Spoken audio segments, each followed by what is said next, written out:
अनंत T. आता Nataraj 250 gram चहा powder सोबत 25 रुपये किमतीची गुळ पावडर अगदी मोफत। आजच नजीकच्या किराणा माल दुकानात जाऊन खरेदी करा। अनंत प्या, आनंदी रहा।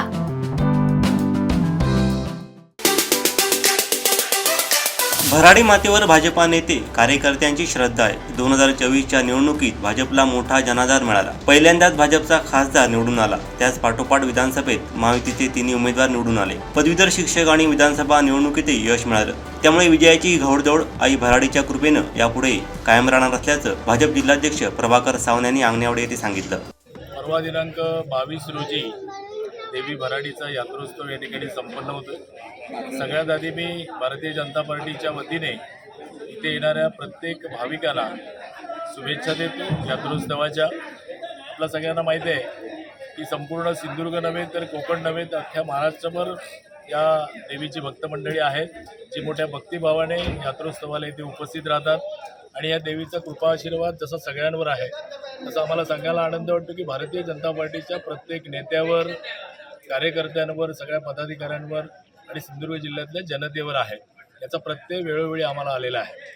2 वर्षापूर्वी आमचे मुख्यमंत्री सन्मान्य देवेंद्रजी फडणवीस यांनी या देवीच्या आवारामध्ये, या परिसरामध्ये एक मोठी भारतीय जनता पार्टीची सभा आयोजित केलेली होती। देवीचा आशीर्वाद घेतला आणि गेल्या वर्षी आलेल्या सगळ्या निवडणुकीला आम्ही भारतीय जनता पार्टी आणि महायुती म्हणून सामोरे गेलो।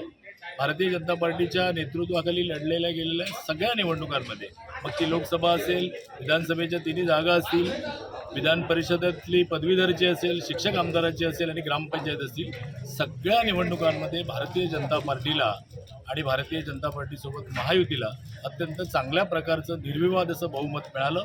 यापुढे सुद्धा या देवीच्या आशीर्वादाने आगामी ज्या जिल्हा परिषद निवडणुका आहेत, पंचायत समितीच्या निवडणुका आहेत, नगरपालिकांच्या निवडणुका आहेत, त्या सगळ्यांमध्ये देवीची कृपा अशीच आमच्यावर राहील आणि महायुतीचा एक मोठा विजय या संपूर्ण जिल्ह्यामध्ये, या कोकणामध्ये, या महाराष्ट्रामध्ये आपल्याला पाहायला मिळेल। त्यामुळे या देवीच्या चरणी लीन होण्यासाठी सगळी मंडळी येत आहेत, तर आम्ही शुभेच्छा देतो।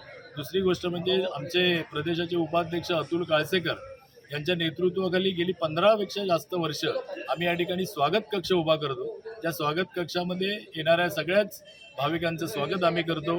महायुतीतली आणि मुंबई पुण्यातली सगळी मंडळी या ठिकाणी देवीच्या दर्शनाला येतात, ती भारतीय जनता पार्टीने उभारलेल्या स्वागत कक्षामध्ये येतात आणि देवीचं दर्शन घेतात, पुढे येऊन देवीचं दर्शन घेतात।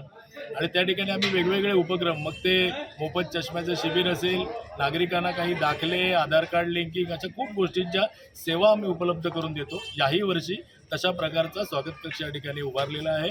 आमचे नेते सन्मान्य राणेसाहेब, सन्मान्य चव्हाणसाहेब, ॲडव्होकेट आशिषजी शेलार जे आता मंत्री आहेत, विनोदजी तावडे आमचे राष्ट्रीय सरचिटणीस आहेत, त्याचप्रमाणे पालकमंत्री आमचे इथले आमदार निलेशजी राणेसाहेब, आमदार वाईकेकर, आमदार कालिदास कोळंबकर, अशी अनेक मंडळी आणि त्यांच्याबरोबर अनेक नगरसेवक, आजी माजी पदाधिकारी परवा या यात्रोत्सवासाठी याला भेट देतील, देवीचं दर्शन घेतील, आशीर्वाद घेतील।